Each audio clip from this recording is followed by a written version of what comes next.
अस्सलाम वालेकुम, मैं शाहिद हुसैन हूँ। इस वक्त तजूरी हाइट्स के हम बाहर मौजूद हैं। कुछ देर पहले सुप्रीम कोर्ट में समाअत हुई।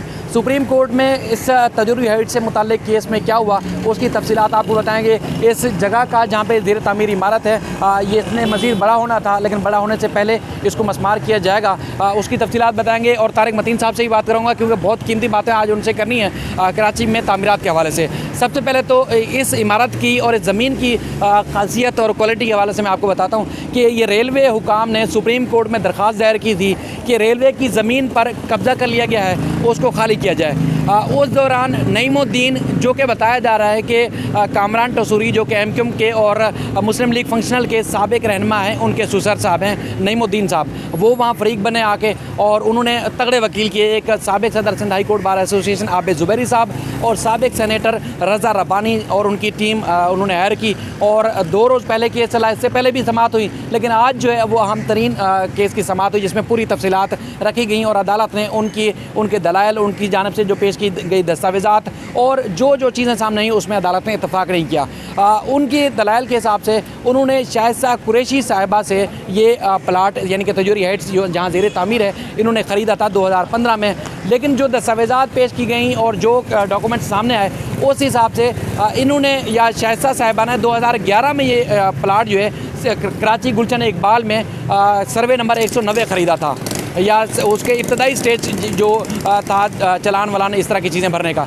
उसके बाद इन्होंने 2015 में नईमुद्दीन साहब को भेज दिया और नईमुद्दीन साहब ने जो टैक्स पे किए बोर्ड ऑफ रेवेन्यू को और मुख्तलिफ जो इन्होंने टैक्स और दस्तावेज़ात जमा कराई या उसमें जो पेपर वर्क हुआ वो सर्वे नंबर 188 का हुआ।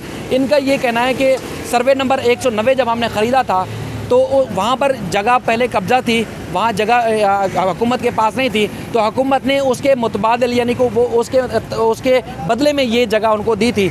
लेकिन ये बात तो तारिक साहब से वैसे करूँगा क्योंकि ये जो बिल्डर माफिया होते हैं अक्सर ये इसी तरह करते हैं कि सस्ते दामों ज़मीन पहाड़ों के ऊपर या दूर दराज इलाकों में ख़रीदते हैं, फिर सर्वे नंबर में तब्दीली करवा के जो 5 रुपये वाली ज़मीन की अरबों रुपए में तब्दील करवा के वो फिर इस तरह के काम करते हैं। उसके बाद फिर अदालत में ये सिंध हाई कोर्ट और उसके अलावा जो सिविल सूट दायर किए गए थे सिटी कोर्ट्स में सारी तफसीलात मांगी और उससे बिल्कुल साबित नहीं हो सका। ये 2 रोज़ पहले ही हमें पता चल गया था समाअत के दौरान जस्टिस इजाज़ुल हसन साहब ने ये सारी जो एक जालसाजी या चोरी या एक चालाकी थी वो पकड़ ली थी। उसके बाद आज जब ये समाअत हुई तो आज भी काफ़ी देर तक इसके दलाइल हुए।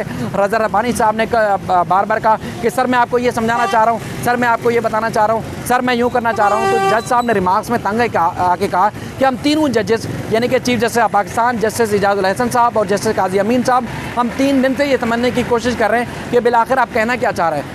जो ज़मीन आपने जिस पे कब्ज़ा करके ये जिस पे तामीरात का आगाज़ कर रखा है वो ज़मीन आपकी नहीं है, वो किसी की भी है, यानी कि सूबाई हुकूमत की है या वफाकी हुकूमत की है, लेकिन आपकी नहीं है। अदालत ने कहा कि इस इमारत को आपने हर सूरत मस्मार करना है। अगर आज ये सिलसिला नहीं रुका तो फिर कभी नहीं रुकेगा। और मालिक से यानी कि जो नईमुद्दीन साहब है उससे जाके कहें इस इमारत को तोड़ दें, अगर नहीं तोड़ेंगे तो फिर हम इसको तोड़ने का हुक्म देंगे, वो भी बारूदी मवाद यानी कि डेटोनेटर की मदद से इस इमारत को तोड़ेंगे। और कल तक ही इसमें मोहलत ली गई है। ये काफ़ी चौड़ी ज़मीन है। रेलवे का क्लेम ये है कि ये उनकी ज़मीन है, इस पर कब्ज़ा करके तामीरात की जा रही है। बोर्ड ऑफ रेवेन्यू सिंध हुकूमत का कहना है कि उनका है, उनकी ज़मीन है। ये ज़मीन किसकी है फैसला बाद में होगा, लेकिन फ़िलहाल इस मालिक के हाथ से ये ज़मीन चली गई। अब तारिक साहब मैं थोड़ी सी ज़हमत आपको दूंगा। सर नस्ला टावर की खबरें काफ़ी दिन से सुन रहे हैं आप। एक समझ लो कि एक मेन स्ट्रीम मीडिया पे एक समझ लें कि एक इलाके की सबसे बड़ी खबर तस्वुर की जा रही है। काफ़ी लोगों का रोना धोना भी हम देख रहे हैं, उनके जो गम है दुख के उसके बराबर के शरीक है। जो मैंने आवाम को बताने की कोशिश की कि केस में दरअसल हुआ क्या है वो आपने भी सुना। बिलाखिर इतनी महंगी ज़मीन पर ये बिल्डर ऐसा कैसे कर लेते हैं?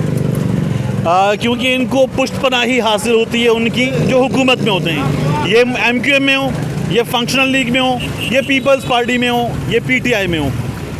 जहाँ इनके कारोबारी मुफादात आते हैं, जहाँ इनके माली मुफादात आते हैं, वहाँ ये जो पार्टियों का अलग अलग होना है, इख्तिलाफ है, ये ख़त्म हो जाता है और ये सब एक हो जाते हैं। ये खाने के लिए एक होते हैं और दिखाने के लिए अलग होते हैं। तो इसलिए आपको ये सूरत हाल सर से नज़र आ रही है। और ये जो जगह है जिसकी हम बात कर रहे हैं, इसकी तरफ आई ना जब आप एक्सपो सेंटर से अंदर 13D में, तो सामने से आने वाले को नज़र आता है लिखा हुआ अब प्रोजेक्ट ऑफ केटी।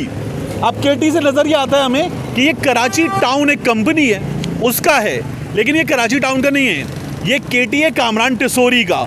तो ये कामरान टिसोरी का है और स्टार मार्केटिंग वालों से मेरी बात हुई डिटेल में।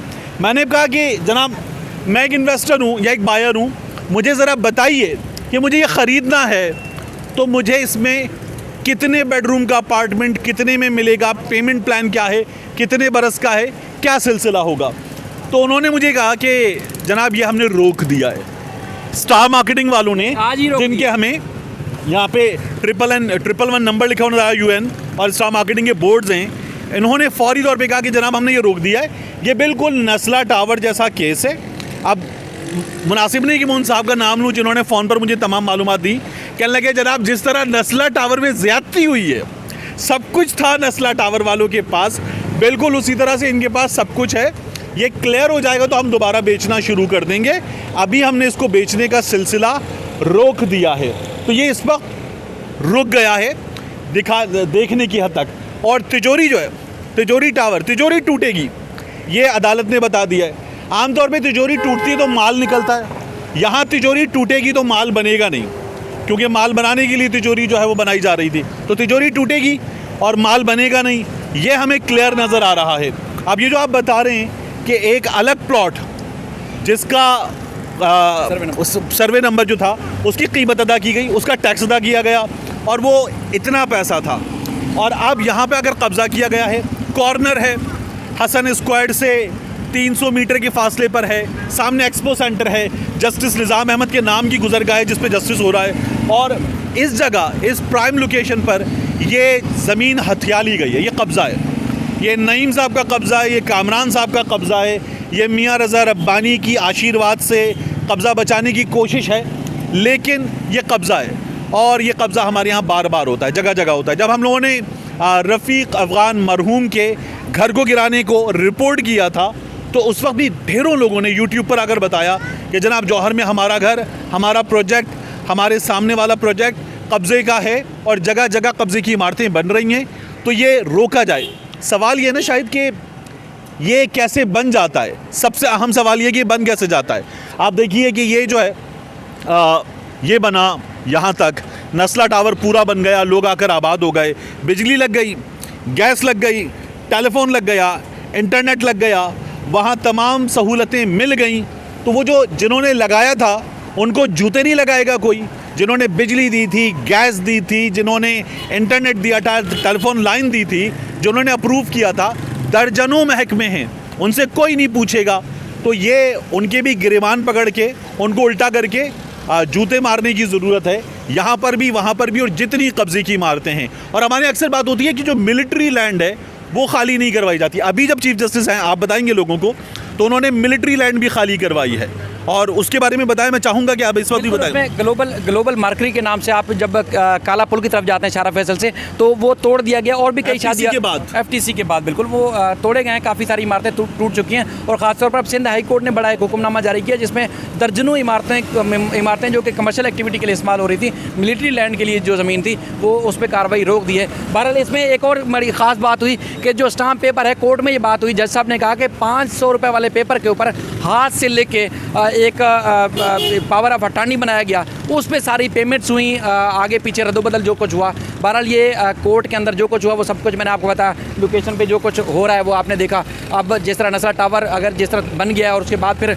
10 साल बाद पता चलता कि वो गैर कानूनी है, फिर वहाँ से लोगों को बेदखल होना पड़ता, तो काफ़ी दुख की बात थी। अब सिर्फ तकलीफ होगी तो कामरान टिसोरी या उनसे शायद आज आप अदालत से आ रहे हैं, मैं चाहूँगा लोगों को आखिरी बात एक और बता दें, ये गिरना या यहाँ पर इन्हिदाम की कार्रवाई का आगाज़, जैसे नस्ला में वो आ गए, इश्तिहारात आ गए पेपर्स में, तो यहाँ पर इन्हिदाम की कार्रवाई का आगाज़, अब आपको क्या लगता है, दिनों की बात है, घंटों की बात है, हफ्तों की बात है? कल तक का टाइम दिया है अदालत ने रज़ा रब्बानी साहब को कि जो बिल्डिंग के मालिक हैं उनसे आप पूछ के बताएं कि वो खुद तोड़ देंगे या हम इसको बारूदी मवाद से तोड़ने का हुक्म दें। यानी टूटना तय है। गैर कानूनी तो ये साबित हो गया कि इमारत गैर कानूनी है। अब तोड़ेगा कौन, मालिक तोड़ेगा या हुकूमत तोड़ेगी, उसका फैसला कल होगा supreme court Pakistan Karachi registry में।